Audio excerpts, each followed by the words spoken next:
ছাত্র জনতার গণঅভ্যুত্থানের মধ্য দিয়ে গত ৫ আগস্ট অবসান হয় ১.৫ দশকের আওয়ামী লীগ শাসনের। দলের সভাপতি ও সাবেক প্রধানমন্ত্রী শেখ হাসিনা পালিয়ে যাওয়ার পর সারা দেশে গা ঢাকা দিয়েছেন দলটির নেতাকর্মীরা এবং সেই সাথে কারাগারে আছেন অনেক এমপি মন্ত্রী সহ বড় মাপের আওয়ামী লীগ নেতারা।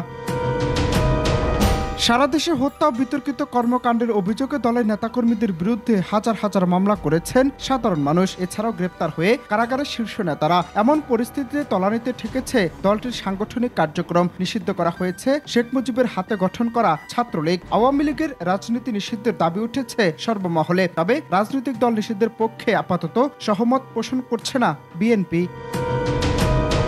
সম্প্রতি শেখ হাসিনার ফাঁস হওয়া কিছু ফোন আলাপে জুলাই আন্দোলন ঘিরে অনুশোচনা দেখা যায়নি দলের উচ্চ পর্যায়ে নেতাকর্মীদের মধ্যে। আন্দোলনে ষড়যন্ত্রের নকশাই বারবার বলতে চেয়েছেন শেখ হাসিনা। তবে প্রথমবার অডিও সাক্ষাৎকারে ভুলের জন্য অনুশোচনা করতে এবং সঠিক বিচারে অপরাধ প্রমাণ হলে ক্ষমা চাইতে আওয়ামী লীগের আপত্তি নেই বলে দেশের একটি শীর্ষ গণমাধ্যমকে জানিয়েছেন দলটির যুগ্ম সাধারণ সম্পাদক আফামা বাহাউদ্দিন নাসিম। ওই গণমাধ্যমে তিনি প্রশ্ন রেখে বলেন, আত্মগোপনের থেকে অনুশোচনা নাকি কারাগারের ভেতরে বসে করবে আওয়ামী লীগ বা কিভাবে করবে? ভুলগুলো প্রকাশ করেই আমরা জাতির কাছে শুধরানোর পথ দেখাবো। আমাদের পরিকল্পনা এখন তেমন। প্রকৃতপক্ষে আমরা যদি ভুল করে থাকি বা অন্যায় করে থাকি, সেই অন্যায়ের জন্য জাতির কাছে ক্ষমা চাইতে আমাদের কোনো আপত্তি নেই। আত্মগোপনে থেকে অনুশোচনা কি কারাগারে ভিতরে বসে করবে আওয়ামী লীগ? কিভাবে করবে?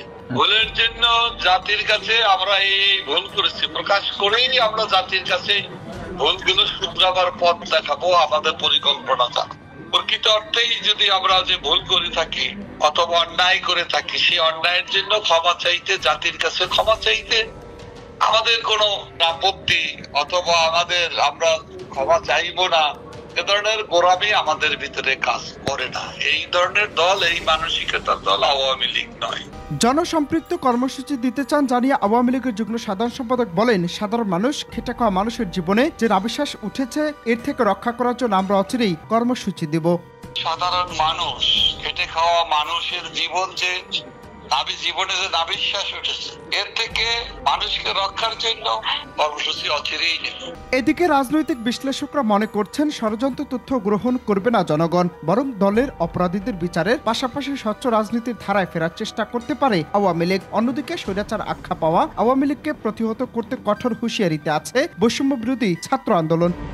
অনন্ত হাসান মাসুদ, বাংলা টিভি, ঢাকা।